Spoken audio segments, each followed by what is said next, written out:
Olá, estamos aqui para falar sobre processos, os serviços relacionados aos processos e os benefícios que você pode obter na sua organização ao realizar trabalhos dessa natureza.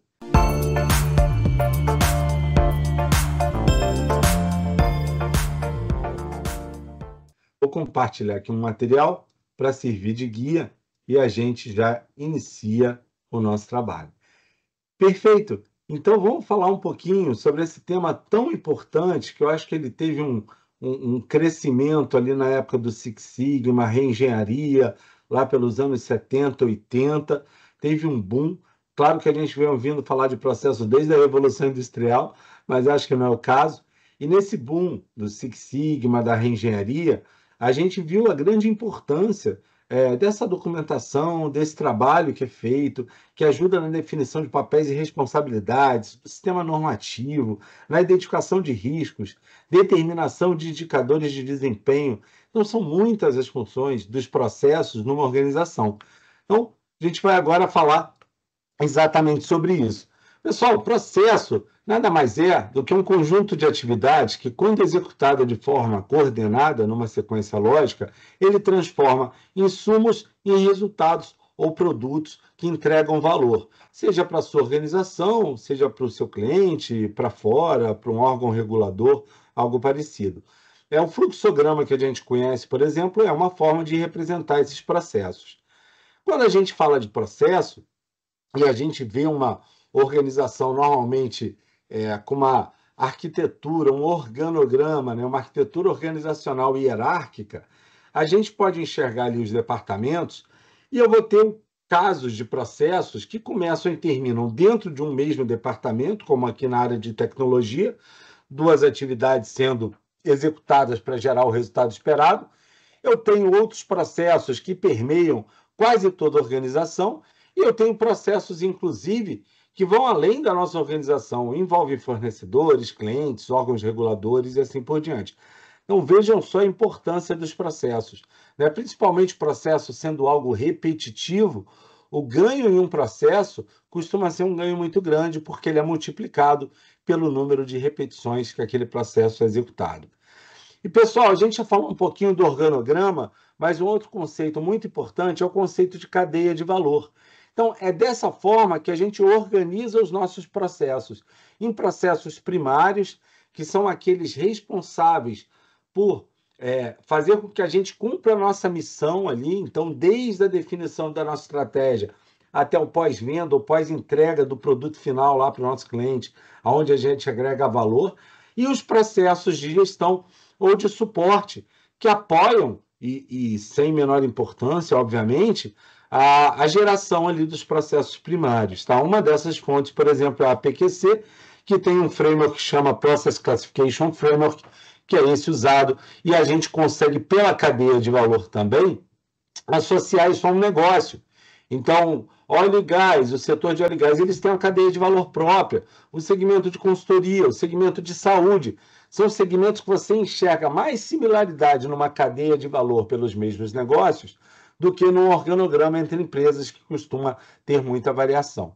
Então, é dessa forma que a gente organiza e classifica aqui os nossos processos. E aí a gente também vai falar um pouquinho no nível de detalhamento, porque a gente começa lá no nível de macroprocesso, como a gente está vendo aqui, desce ao nível de processo, subprocesso, e aí, por fim, nós vamos ter um fluxo que vai desenhar e a gente vai conseguir entender aonde estão as atividades e com que sequência lógica e quem são os responsáveis por essas atividades dentro da organização. Então, a gente costuma seguir até esse nível de atividades num trabalho de documentação de processos. Marco, a gente não pode detalhar ainda mais as atividades? Claro que pode, porém, o trabalho perde um pouco daquela perenidade de se manter sem necessidade de modificação por mais tempo. Pois quanto mais detalhado a gente for no modelo, né, mais modificações vai ter ao longo de um período, por exemplo. Então, a gente recomenda que o detalhamento de atividades e tarefas seja feito por meio de procedimentos escritos, o que facilita muito também a manutenção. E se a gente está falando nessa quebra, né, do processo, subprocesso, uma das primeiras entregas que a gente tem é um inventário de processos, que já dá para a gente a ideia de uma arquitetura, de como a sua área ou a sua empresa está organizada. Aqui no exemplo, né, macroprocessos financeiros, né, numa área de finanças da organização, onde a gente tem aqui abaixo, né, um completo inventário desses processos, inclusive trazendo informações como os sistemas que são utilizados. Aqui na próxima tela, alguns detalhes, né, de cada um desses processos. Então, a gente pode fazer um resuminho como esse, trazendo qual processo, o grande objetivo dele, os atores, né, e ali as aplicações ou as entregas finais, os resultados que traz, os KPIs, ou os indicadores, né, de desempenho. Tá? Então, já é um material muito rico, sem a gente precisar descer ao nível de documentar até o fluxo de atividades. E a ideia, pessoal, a gente tem duas abordagens principais. É uma abordagem top-down e uma abordagem bottom-up. Quando que a gente utiliza top-down? Quando a gente quer pegar uma cadeia de valor e padronizar ela pela organização ou pelas organizações.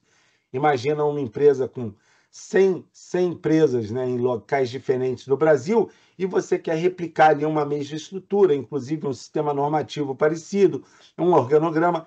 Então, a gente parte de uma cadeia de valor tentando replicar ela em vários locais diferentes. Já no método bottom-up, a gente escuta mais a ponta, quem está lá embaixo, né, na operação das atividades, e a gente vai coletando essa informação e vem trazendo ela para cima, agrupando ela até formar essa cadeia de valor. É uma fotografia mais real, muitas vezes, de como a organização está trabalhando. Agora que já vimos os principais conceitos, vamos entender qual é a entrega desse trabalho, o que isso gera, né? Qual o formato disso que a gente está falando. Então, a gente tem aqui, pessoal, nossa entrega normalmente é por meio de um site. Se vocês olharem aqui, eu estou no navegador, perfeito? Esse software, o Bizage, ele é um software que ele tem um módulo gratuito para documentação de processos e que, inclusive, gera esse tipo de visualização. Essa visualização pode ser disponibilizada numa intranet da organização, até porque a comunicação dos processos é algo muito importante e era muito difícil de ser feita com sucesso, até a gente ter essa facilidade de compartilhamento na internet. Se a gente observar, aqui à esquerda, eu tenho todo o meu inventário de processos da organização, começando aqui em uma cadeia de valor, que eu vou agora conseguir visualizar melhor. Então, a gente consegue navegar pelos fluxos de processo aqui na ferramenta, perfeito? E eu consigo enxergar aqui a minha cadeia de valor e eu consigo, inclusive, fazer o que a gente chama de drill down. Eu vou descendo aqui agora, né, e visualizando até o nível dos fluxos.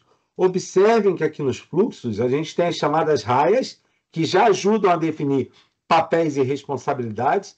Também tem toda uma simbologia que identifica eventos, decisões, até, claro, a gente chegar a subprocessos e a gente consegue detalhar ainda mais alguns subprocessos. Trazendo aqui um exemplo aqui, olha, de processamento da folha de pagamento. Então, a gente tem aqui todos os insumos que são necessários e eu consigo, de novo, aqui fazendo o drill down.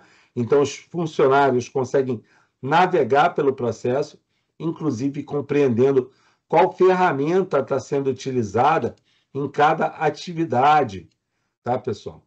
Então, informação de extrema relevância. Observe que isso aqui facilita muito, por exemplo, a aplicação de uma nova regulamentação ou lei. Primeira coisa, vamos olhar o processo, como é que ele está estabelecido, aonde eu preciso alterar, né? Identificação de riscos é facilitada por aqui, né? Todas as decisões a gente consegue visualizar claramente onde estão.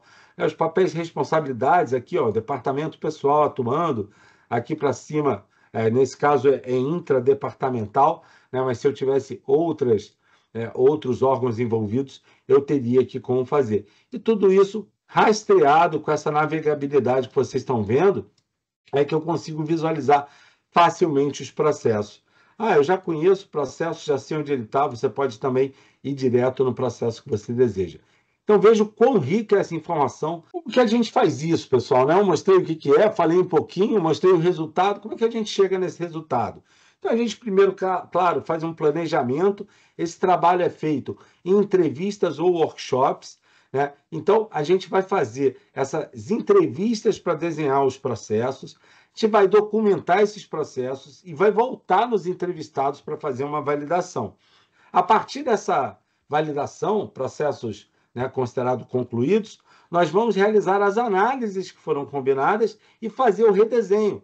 Ou seja, no desenho é fácil você ver alguma redundância, alguma informação circular que não está sendo o mais eficiente possível, né? Atividades ou fluxo de dados que estão passando por pessoas que talvez não devessem estar passando por ali, só está atrasando o nosso processo. Tá? E aí, por fim, a gente valida, né, o processo final, entrega ele nessa ferramenta, juntamente com um plano de ação de tudo aquilo que nós vimos que pode ser modificado.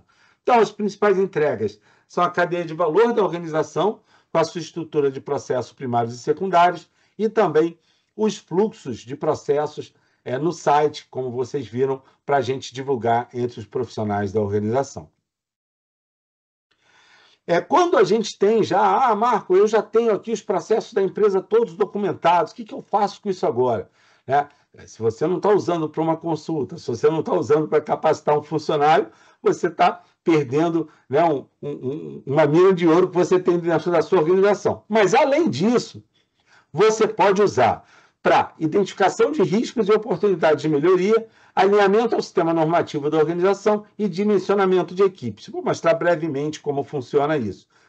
Uma vez, pessoal, que o fluxo está documentado, o desenho do processo, a gente costuma realizar workshops temáticos, né, para cada hora de um processo, para identificar eventuais riscos e melhorias que a gente pode fazer naquele processo.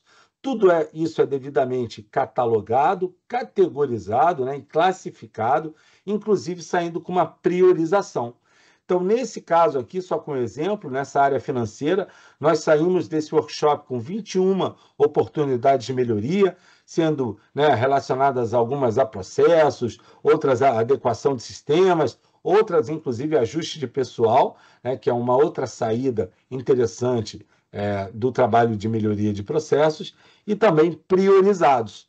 Então, como resultado, além de todo o detalhamento desses gaps e dessas oportunidades de melhoria, nós temos aqui uma orientação, como se fosse um roadmap para a implantação, né, dessas ações. Classificados aqui em urgente, aquilo que tem menor custo e traz o maior resultado, até aqueles que a gente deve avaliar, pois o custo é mais alto e o resultado, o valor agregado, não é tão alto assim. Então, toda essa análise é feita num trabalho posterior ao desenho dos processos, numa avaliação de riscos. A gente também, pessoal, trabalha o sistema normativo da organização. Observem que essa estrutura mais normal, onde nós temos políticas, normas e procedimentos em uma organização, né? Esse é o conjunto que compõe normalmente o sistema normativo da organização, e que o ideal seria uma relação dessa estrutura com a sua cadeia de valor, macroprocessos e processos e atividades. Então, existe uma relação. A política, ela normalmente está regulando algo que está lá na cadeia de valor, uma norma mais no nível de um macroprocesso, e os procedimentos nos níveis de processos até os níveis de atividades. Então, uma vez que a gente também tem os processos mapeados, a gente consegue ir no sistema normativo, no inventário de normativo da organização, entender se há gaps ou redundâncias naqueles normativos, ou se eles precisam ser, né, repensados para refletir a gestão por processos. Por último, a avaliação da capacidade do seu time. Então, agora que temos os processos documentados, se a gente tem a duração desses processos, a frequência com qual eles são realizados e o tempo de trabalho requerido, né, por tipo de profissional, para processos repetitivos e padronizados, nós conseguimos o que com essa informação? Te ajudar a determinar o número de profissionais efetivos regulares que você deve ter na sua organização. A gente faz isso por meio do FTE, né, o Full Time Equivalent, e também aquelas épocas de maior demanda, a gente calcular esse esforço temporário que você pode precisar. Então, pessoal, vejam como é riquíssima a documentação de processos, algo que você desenvolve várias vezes por dia na sua organização e muitas vezes não tem a atenção e a documentação adequada que vai facilitar muito o seu dia a dia e o de todo mundo que trabalha com você. Fiquem bem, um abraço, muito obrigado pela atenção.